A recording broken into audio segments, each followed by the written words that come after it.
Life often presents unexpected challenges, but nothing could have prepared Sarah for the ordeal she would face after marrying Andrew. At 28 years old, she thought she was stepping into the life she had always dreamed of, a life filled with love, partnership, and security. However, her dreams quickly turned into a nightmare when she moved into her in-laws' house. From the very first meeting with her mother-in-law, Emily, things were tense. Emily made it clear that Sarah would not just be Andrew's wife, but would have to manage all household chores for the family. When Sarah learned they were expected to live with his parents permanently, she was shocked, but her love for Andrew made her agree. She hoped to make the best of it, despite her instincts screaming at her to reconsider. Little did she know, this was just the beginning of a long battle against the oppressive control of her mother-in-law. Sarah's heart sank further when she was handed a uniform upon moving in: white shirts, black pants, and a frilly apron. "From now on, you'll handle all the housework," her mother-in-law said coldly. Sarah's dream of a happy marriage was quickly dissolving, but she felt trapped. She had no idea how far things would go, or how she would survive this torment. Sarah's days quickly became a blur of cleaning, cooking, and managing the household. The small allowance her mother-in-law offered, $300 per month, was hardly enough to cover anything beyond her basic needs. She felt like a maid, not a daughter-in-law. While Sarah hoped Andrew would step in and support her, his passive nature left her feeling abandoned. He always took his mother's side, leaving Sarah alone in her misery. Day after day, Sarah would scrub every corner of the house, trying to meet Emily's impossible standards. Every evening, Emily would inspect Sarah's work, always finding some reason to criticize her. "You missed a spot here," Emily would say with a cruel smile. "What have you been doing all day?" Sarah felt her self-worth crumble under the weight of her mother-in-law's constant disapproval. One day, after Emily found dust in a corner of the living room, she decided to take her punishment a step further. "You need to be disciplined," Emily said, her voice cold. She dragged Sarah to the garden shed, locked her inside, and left her there for hours. Sarah had always struggled with claustrophobia, and the dark, confined space caused her to panic. Trembling and gasping for air, she thought she might pass out. This wasn't just mistreatment, it was abuse, and Sarah knew something had to change. But how could she escape, when even her husband wouldn't stand up for her? That night, when Andrew returned home, Sarah hoped he would unlock the shed and free her. But when he finally appeared, he only looked at her from the second-floor window. "Andrew, please let me out," Sarah cried, desperate for his help. But instead of coming to her rescue, Andrew said, "You need to be a better wife. This is your fault." His words cut deeper than anything her mother-in-law had ever said. He was supposed to be her partner, her support, but instead, he was just another source of pain. Sarah couldn't believe how far he had fallen under his mother's control. After hours of waiting in the cold, Sarah was finally let out by her father-in-law, William. He apologized for not being able to help sooner, but Sarah could see that he too was under Emily's control. "I don't have much say in this house," he said softly as he led her inside. It was a small comfort, but at least someone in this family saw her suffering. He gave her a blanket and allowed her to sleep on the couch, but even that small act of kindness had to be done in secret. Emily couldn't know, or William would face her wrath as well. Exhausted and emotionally drained, Sarah fell asleep on the couch, knowing that nothing would change unless she found a way to take control of her life. The next morning, Emily's attitude was as cruel as ever. "Have you learned your lesson?" she asked, her tone dripping with disdain. Sarah nodded silently, her mind racing with thoughts of escape. She couldn't live like this anymore, locked in a cycle of abuse with no end in sight. Emily continued to punish her by withholding the small allowance Sarah had come to rely on. "You're not getting a cent from me for the next year," Emily sneered. "Maybe then you'll learn to do your job properly." Sarah's heart sank further, but she was determined not to let Emily break her. As the days passed, Sarah began to quietly gather evidence of the abuse. She recorded conversations with her mother-in-law and Andrew, hoping that one day she could use these recordings to free herself. But until then, she had to play the part of the obedient wife and daughter-in-law. She followed Emily's every command, working from morning until night, trying to avoid any mistakes that would lead to more punishment. But no matter how hard she worked, it was never enough. Emily always found something to criticize, and Andrew never came to her defense. Sarah began to lose hope that things would ever change. She felt trapped, powerless, and completely alone in a house where she was treated like a servant. But despite the overwhelming despair, a small part of her refused to give up. One evening, after another grueling day of work, Sarah overheard a conversation between Andrew and his mother. "She's useless," Emily said, her voice filled with contempt. "Our family is miserable because of her." Andrew, who had once professed his love for Sarah, agreed without hesitation. "I wish I had married someone else," he said coldly. Sarah's heart shattered in that moment.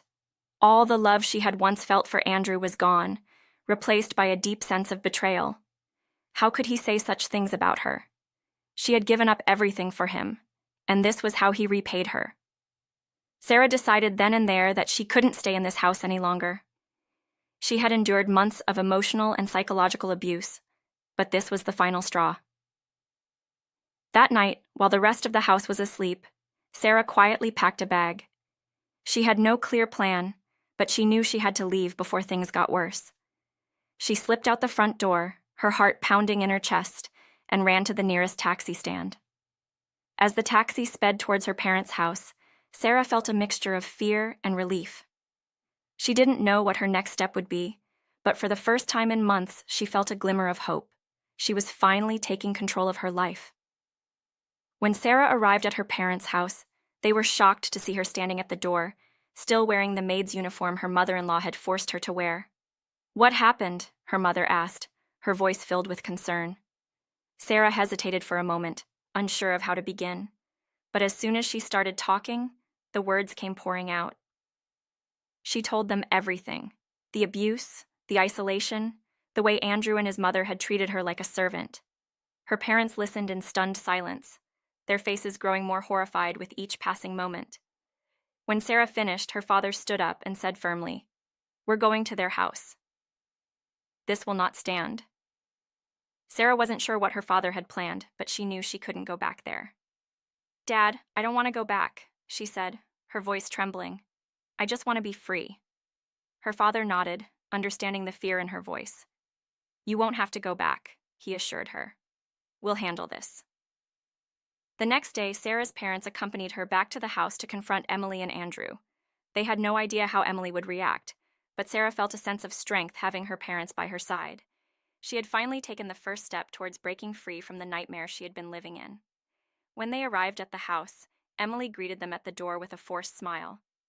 "Oh, it was just a misunderstanding," she said, trying to downplay the situation. But Sarah's father wasn't having it. "This is no misunderstanding," he said sternly. "You have treated my daughter like a servant, and that stops now."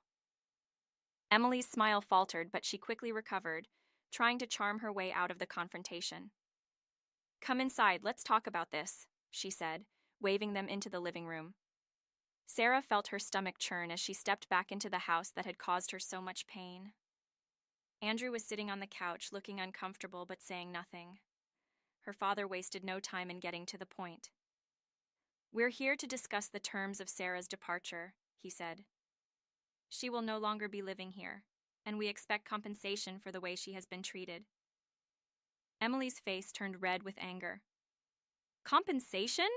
she scoffed. "For what? She didn't do her job properly." Sarah's mother, who had been quiet until now, spoke up. "We have recordings of the abuse," she said calmly. "If you don't want this to go public, I suggest you cooperate." Emily's eyes widened in shock. She had underestimated Sarah and her family, and now she was backed into a corner. Andrew finally spoke up, his voice shaky. "I didn't know she was recording us," he said, looking nervously at his mother. But Emily wasn't ready to give up control just yet. "You're not getting a cent from us," she snapped. "This is our house, and Sarah is part of this family whether she likes it or not." Sarah's father remained calm, but his eyes were cold. "Actually," he said, pulling out a set of documents, "this house belongs to us." Emily and Andrew both stared at him in disbelief. "What are you talking about?" Emily demanded, her voice rising in pitch. Sarah's father handed her the papers. "We own this house," he said firmly. "We rented it to you under the assumption that you would treat Sarah with respect, but clearly that has not happened. You have 1 month to move out." The color drained from Emily's face as she realized the gravity of the situation. She had no power here. Andrew looked at Sarah, his expression one of shock and confusion. "Why didn't you tell me?" he asked quietly. Sarah didn't respond. There was nothing left to say. Her father had taken control of the situation, and now all she had to do was watch as Emily's carefully constructed world crumbled around her. Emily's pleas for forgiveness fell on deaf ears. "We're sorry," she said, her voice trembling. "We'll treat Sarah better from now on. Please don't make us leave." But Sarah's father was unmoved. "You've had your chance," he said firmly. "This ends now." As they prepared to leave, Emily continued to beg, but Sarah knew it was all an act. She had seen the real Emily, the cruel, manipulative woman who had made her life a living hell for months. There was no going back. As they walked out the door, Sarah felt a sense of closure. She had finally escaped the nightmare. But as they reached the car, her father turned to her and said, "You'll need to file for divorce." The word hit Sarah like a ton of bricks. Divorce. It wasn't something she had ever wanted, but she knew it was the only way to truly break free from Andrew and his toxic family. Over the next few weeks, Sarah met with a lawyer and began the process of ending her marriage. It wasn't easy, but she knew it was the right decision. Andrew tried to apologize several times, but Sarah didn't want to hear it. The love she had once felt for him was gone, and there was no way to repair the damage that had been done. As the divorce proceedings moved forward, Sarah felt a weight lifting from her shoulders. She was no longer bound to a family that had treated her so cruelly. Her parents supported her every step of the way, reminding her that she deserved better. Sarah found a small apartment near her parents' house and began to rebuild her life. It wasn't easy, but she was determined to create a future for herself that was free from the pain and control of her in-laws. She found a job at a local cafe and quickly became friends with the other employees. For the first time in months, she felt a sense of peace. She was finally in control of her own life, and it felt liberating. She didn't have to answer to anyone but herself, and that freedom was something she had longed for during her time with Andrew. Sarah knew it would take time to heal from the emotional scars, but she was confident that she could move forward and find happiness again. Despite everything she had been through, Sarah still believed in love. She hadn't given up on the idea of finding a partner who would treat her with the respect and kindness she deserved. But this time, she would be careful. She wouldn't let herself be blinded by love or allow anyone to take advantage of her again. As the months passed, Sarah continued to focus on herself and her own happiness. She took up new hobbies, reconnected with old friends, and slowly began to rebuild her self-confidence. She knew that healing would be a long process, but she was willing to take it one day at a time. She had learned the hard way that life doesn't always turn out the way you expect, but she also knew that she had the strength to overcome even the darkest of times. And while her marriage to Andrew had ended in pain, it had also taught her valuable lessons about herself and what she wanted in life. In the end, Sarah's journey wasn't just about escaping a toxic marriage, it was about reclaiming her own sense of worth. She had allowed herself to be controlled and mistreated for far too long, but now she was free. Free to live her life on her own terms, free to pursue her own dreams, and free to find happiness again. She had been through hell, but she had come out the other side stronger and more determined than ever.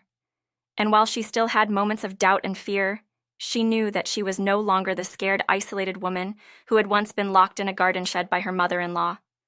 She was Sarah, a survivor, and her story was just beginning.